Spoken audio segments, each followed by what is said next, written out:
بسم اللہ الرحمن الرحیم۔ فرمان محمد صلی اللہ علیہ وآلہ وسلم کے لمبی زندگی کا راز یہ ایک کلمہ ہے۔ یہ کلمہ پڑھنے والا 100 سال تک بیمار نہیں ہوگا۔ اگر کوئی بیمار ہے تو یہ کلمہ پڑھ لے، صحت یاب ہوگا۔ محترم ناظرین، اگر آپ یہ ایک کلمہ سچے دل سے پڑھ لیں تو انشاءاللہ زندگی بھر کوئی بیماری قریب بھی نہیں آئے گی، چاہے وہ کوئی خطرناک مرض ہو، چاہے لا علاج ہو، چاہے وہ کینسر ہو، شوگر ہو یا پھر بلڈ پریشر ہو یا کوئی اور بیماری کیوں نہ ہو۔ رسول پاک صلی اللہ علیہ وآلہ وسلم کے بتائے ہوئے اس کلمے میں اتنی برکت ہے کہ اللہ کی رحمت سے جسم سے ہر بیماری کو نکال کر انسان کو مکمل تندرست کر دیا جاتا ہے، اور پھر موت تک کوئی بیماری قریب بھی نہیں آتی۔ یہ تسبیح پڑھنے والا 100 سال تک بیمار نہیں ہوگا۔ اگر کوئی بیمار ہو تو یہ تسبیح پڑھ لے، صحت یاب ہو جائے گا انشاءاللہ۔ محترم ناظرین، کسی بھی نماز کے بعد صرف ایک کلمہ پڑھ لینا اور اللہ تعالیٰ کی بارگاہ میں یقین کے ساتھ دعا مانگنا، انشاءاللہ آپ کی زندگی میں کوئی بھی سخت سے سخت بیماری ہو وہ بھی ختم ہو جائے گی۔ اس کلمے کی تاثیر اس قدر زبردست ہے کہ انسان حیران رہ جاتا ہے کہ اتنے چھوٹے الفاظ میں اتنی بڑی تاثیر کیسے ممکن ہے۔ یہ کلمات بہت طاقتور ہے، ان کو اپنی زندگی میں ایک بار ضرور پڑھ لیں تاکہ آپ پر اللہ تعالیٰ کی رحمت نازل ہو جائے اور جسم سے ہر قسم کی بیماری کا خاتمہ ہو جائے۔ یہ کلمات انسان کو نہ صرف بیماریوں سے محفوظ رکھتے ہیں بلکہ دل کو سکون عطا کرتے ہیں اور روح کو تازگی بخشتے ہیں۔ ان کلمات کو پڑھنے والا اللہ تعالیٰ کی شفا کا حقدار بن جاتا ہے، اور وہ بیماری جو انسان کو برسوں سے تنگ کر رہی ہوتی ہے وہ چند دنوں میں ختم ہو جاتی ہے۔ محترم ناظرین، اللہ تعالیٰ نے اس دنیا کو امتحان کی جگہ بنایا ہے۔ یہاں ہر انسان کسی نہ کسی صورت میں آزمائش سے گزرتا ہے۔ کسی کو مال و دولت دے کر آزمایا جاتا ہے، کسی کا اولاد کے ذریعے، کسی کو خوشحالی سے اور کسی کو بیماری، تنگی یا مصیبت کے ذریعے۔ ایک مومن کا ایمان اسی وقت نمایاں ہوتا ہے کہ جب وہ خوشی میں اللہ کا شکر ادا کرے اور تکلیف میں صبر اختیار کرے۔ بیماری بھی انہی آزمائشوں میں سے ایک آزمائش ہے، لیکن اسلام ہمیں یہ خوشخبری دیتا ہے کہ اگر بندہ صبر، دعا، توکل اور اللہ کی رضا پر قائم رہے تو یہی بیماری اس کے لیے رحمت، گناہوں کی معافی اور جنت میں بلند درجات کا سبب بن جاتی ہے۔ قرآن مجید میں اللہ تعالیٰ فرماتے ہیں، ہم ضرور تمہیں خوف، بھوک، مال اور جانوں کے نقصان سے آزمائیں گے اور صبر کرنے والوں کو خوشخبری دے دیجئے۔ اس آیت سے معلوم ہوتا ہے کہ آزمائش اللہ تعالیٰ کی سنت ہے اور بیماری بھی ان میں شامل ہو سکتی ہے۔ ایسے موقع پر اللہ تعالیٰ اپنے بندوں کو صبر کی تلقین فرماتا ہے اور صبر کرنے والوں کے لیے عظیم اجر کی بشارت دیتا ہے۔ ایک اور مقام پر اللہ تعالیٰ فرماتے ہیں، بے شک صبر کرنے والوں کو ان کا اجر بے حساب دیا جائے گا۔ نبی کریم صلی اللہ علیہ وآلہ وسلم نے بیماری کی حقیقت کو نہایت خوبصورت انداز میں بیان فرمایا۔ حضرت ابو سعید خدری رضی اللہ تعالیٰ عنہ اور حضرت ابو ہریرہ رضی اللہ تعالیٰ عنہ سے روایت ہے کہ رسول اللہ صلی اللہ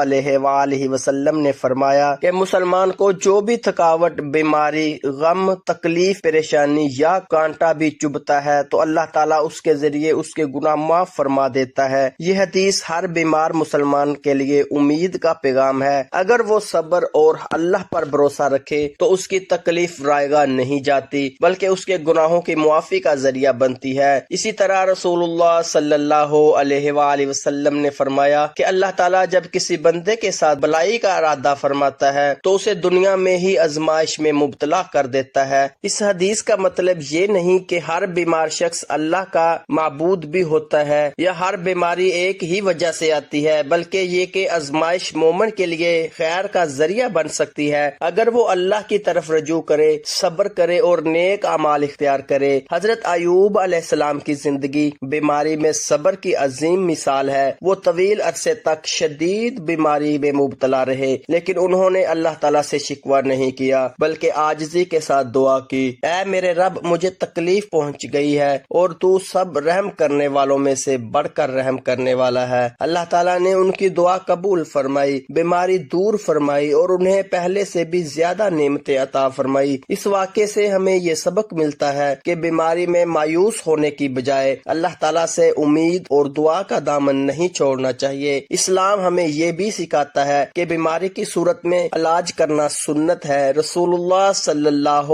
علیہ وآلہ وسلم نے فرمایا کہ علاج کرو، کیونکہ اللہ تعالیٰ نے کوئی بیماری ایسی نہیں اتاری مگر اس کے لیے شفا بھی پیدا فرمائی ہے سوائے بڑھاپے کے۔ لہٰذا بیماری آنے پر صرف دعا پر اکتفا نہیں کرنا چاہیے بلکہ مستند ڈاکٹر سے علاج بھی کروانا چاہیے، کیونکہ دوا اختیار کرنا بھی اللہ پر توکل کے خلاف نہیں بلکہ اس کی تعلیمات کا حصہ ہے۔ بیماری انسان کو اپنی کمزوری کا احساس دلاتی ہے۔ جب انسان صحت مند ہوتا ہے تو کبھی کبھی غفلت کا شکار ہو جاتا ہے، لیکن بیماری اسے اللہ کی طرف متوجہ کرتی ہے۔ وہ دعا کرتا ہے، قرآن کی تلاوت کرتا ہے، استغفار کرتا ہے اور اپنے اعمال کا جائزہ لیتا ہے۔ یوں بیماری اس کی روحانی اصلاح کا ذریعہ بھی بن سکتی ہے۔ ایک مومن کو چاہیے کہ بیماری میں صبر کرے، کثرت سے استغفار کرے، درود پاک پڑھے، قرآن کریم کی تلاوت کرے، مسنون دعاؤں کا اہتمام کرے، صدقہ دے، علاج جاری رکھے اور اللہ سے کامل یقین کے ساتھ شفا مانگے۔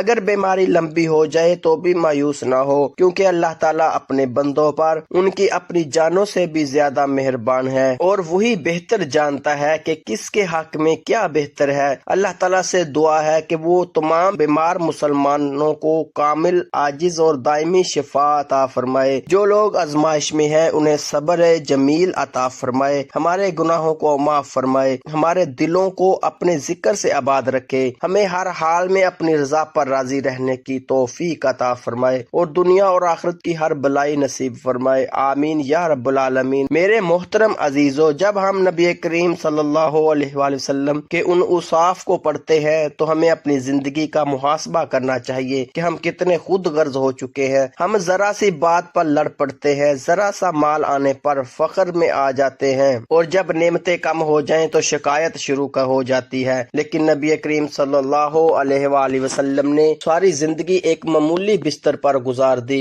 ایک روایت میں آتا ہے کہ حضرت عمر رضی اللہ تعالی عنہ جب نبی کریم صلی اللہ علیہ وآلہ وسلم کے حجرہ مبارک میں داخل ہوئے تو آپ صلی اللہ علیہ وآلہ وسلم ایک کھجور کی چٹائی پر آرام فرما رہے تھے۔ چٹائی کے نشان جسم مبارک پر نمایاں تھے۔ حضرت عمر رضی اللہ تعالی عنہ کی آنکھ نم ہو گئی اور عرض کیا، یا رسول اللہ صلی اللہ علیہ وآلہ وسلم، کیس اور کسرا ریشمی بستروں پر ہے اور آپ صلی اللہ علیہ وآلہ وسلم اس چٹائی پر آرام فرما رہے ہیں۔ تو آپ صلی اللہ علیہ وآلہ وسلم نے مسکرا کر فرمایا کہ عمر، کیا تم یہ نہیں چاہتے کہ ان کے لیے دنیا ہو اور تمہارے لیے آخرت؟ یہی وہ وقت ہے جسے ہمیں اپنی زندگی کا حصہ بنانا ہے۔ ہمیں دنیا کے مال پر نہ اترے، نہ کسی کو حقیر جانے، نہ کسی سے بے رخی کریں، بلکہ عاجزی اختیار کریں، شکر کریں اور محبت بانٹیں۔ میرے محترم عزیزو، اگر نبی کریم صلی اللہ علیہ وآلہ وسلم بھوکے رہ کر بھی مسکراتے تھے تو ہمیں بھی اپنی چھوٹی چھوٹی معرومی پر شکایت نہیں کرنی چاہیے۔ اگر نبی کریم صلی اللہ علیہ وآلہ وسلم نے کبھی کسی سے بدلہ نہیں لیا تو ہمیں بھی معاف کرنا چاہیے۔ اگر نبی کریم صلی اللہ علیہ وآلہ وسلم نے سب سے زیادہ دوسروں کی فکر کی تو ہمیں بھی دوسروں کے لیے جینا سیکھنا چاہیے۔ یہی سیرت طیبہ ہے، یہی اصل مقام ہے، یہی اصل عشق ہے کہ ہم نبی کریم صلی اللہ علیہ وآلہ وسلم کی زندگی کو پڑھیں، سمجھیں اور اپنائیں۔ رسول اللہ صلی اللہ علیہ وآلہ وسلم نے ارشاد فرمایا، میرا دنیا سے کیا تعلق؟ دنیا میں میری مثال تو اس مسافر جیسی ہے جو تھوڑی دیر کے لیے کسی درخت کے سائے تلے ٹھہرتا ہے، پھر اسے چھوڑ کر اپنا راستہ لیتا ہے۔ اگر ہم رسول اللہ صلی اللہ علیہ وآلہ وسلم کی حیات طیبہ پر نظر ڈالیں تو ہمیں معلوم ہوتا ہے کہ آپ کی زندگی ہر پہلو سے سادگی کی تصویر تھی۔ آپ نہ صرف اپنی زندگی سادگی سے گزارتے بلکہ اپنے صحابہ کی تربیت بھی اسی انداز میں کی کہ دنیا کی بے وقتی کو خوب واضح کیا۔ آئیے دیکھتے ہیں اللہ کے رسول نے صحابہ اکرام کی تربیت کیسے فرمائی۔ حضرت جابر رضی اللہ تعالی عنہ فرماتے ہیں کہ حضور نبی کریم صلی اللہ علیہ وآلہ وسلم مدینہ سے آتے ہوئے بازار سے گزرے۔ آپ کے ارد گرد بہت سے صحابہ اکرام تھے۔ آپ ان کے ہمراہ تشریف لے جا رہے تھے کہ راستے میں ایک بکری کا مر رہا ہوا بچہ پڑا تھا، اس کے کان چھوٹے تھے۔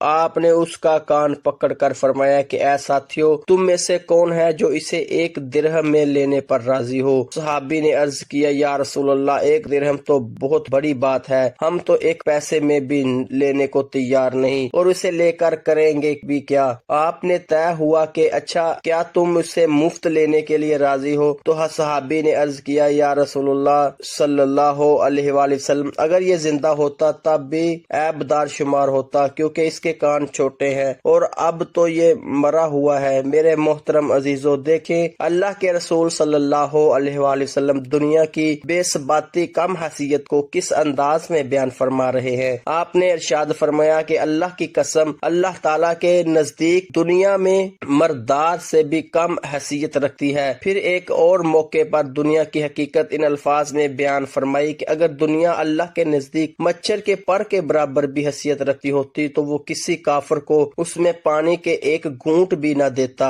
محترم ناظرین، اللہ کی نعمتیں بے شمار اور لاتعداد ہے جنہیں کوئی گن نہیں سکتا اور نہ کوئی اس کا احاطہ کر سکتا ہے۔ پیدائش سے موت تک انسان اللہ کی دی ہوئی نعمتوں کو استعمال کرتا ہے اور اللہ کی نعمتوں پہ بچپن اور جوانی بڑھاپا گزارتا ہے۔ سب سے پہلی نعمت انسان کی صورت میں ملتی ہے جو کہ اشرف المخلوقات ہے، پھر اعضاء سلامتی، قوت گوئی، قوت شنوائی، غرض تمام اعضاء اللہ کی طرف سے عطا شدہ نعمت کی صورت میں ہمیں ملتے ہیں۔ پھر انسان کو ہمیں محدود زندگی میں لاتعداد اور بے شمار اللہ کی نعمتوں سے واسطہ پڑتا ہے جسے ایک انسان اگر شمار کرنا چاہے تو شمار نہیں کر سکتا۔ چنانچہ قرآن میں ارشاد باری تعالیٰ ہے اور اگر تم اللہ کی نعمتوں کو شمار کرنا چاہو تو انہیں پورا شمار نہ کر سکو گے۔ بے شک اللہ بڑا بخشنے والا نہایت مہربان ہے۔ اللہ تعالیٰ کی انہیں عطا کردہ نعمتوں میں سے ایک نعمت صحت کی نعمت ہے کہ صحت کی حالت میں انسان تمام دینی اور دنیاوی کام سارے انجام دے سکتا ہے۔ صحت کی نعمت کی وجہ سے سکون کی زندگی گزارتا ہے، اطمینان قلب کے ساتھ رہتا ہے، مگر ہمارے معاشرے میں خاص طور پر صحت کی نعمت کی قدر نہیں کی جاتی۔ مسلمان پر ضروری ہے کہ وہ صحت کی نعمت پر اللہ کا شکر کرے اور صحت کی حالت میں اعمال صالحہ پورے جذبے کے ساتھ انجام دے اور ناقدری سے اپنے آپ کو بچائے، جیسا کہ نبی کریم صلی اللہ